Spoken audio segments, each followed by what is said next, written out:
My name is Tessa Conrad, and the research I have been conducting is on childhood sexual abuse and its lasting effects. This is a very personal topic for me.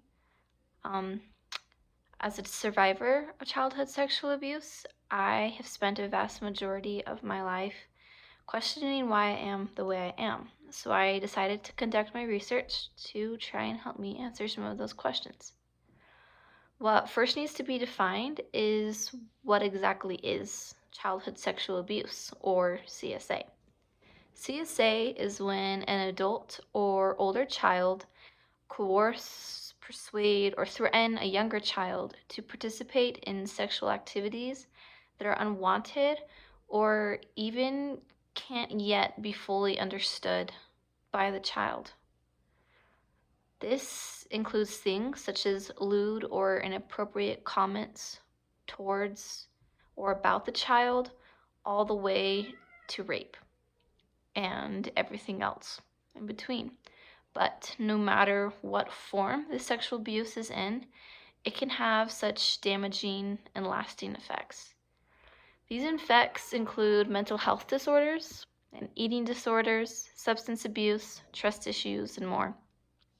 Not every survivor will experience every effect, but no matter what the effect is, it can last well into adulthood.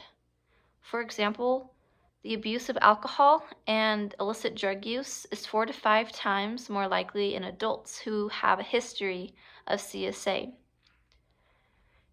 Depression is actually the most common result of CSA, but not every survivor deals with it. Another common effect that can be found in children and adults who've experienced CSA are attempts to desexualize themselves.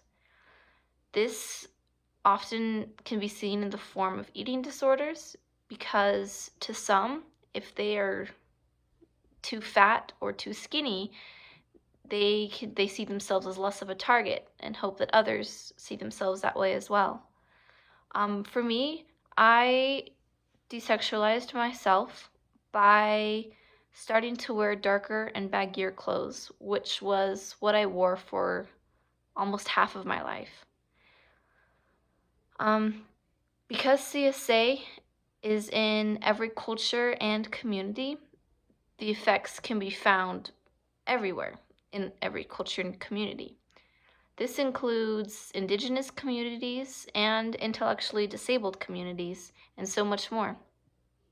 Because incidents of CSA are so different and diverse to each individual, and the effects are so far and wide, there's no one-size-fits-all when it comes to healing.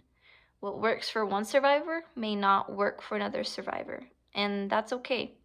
What survivors really need is to be heard and to be believed in.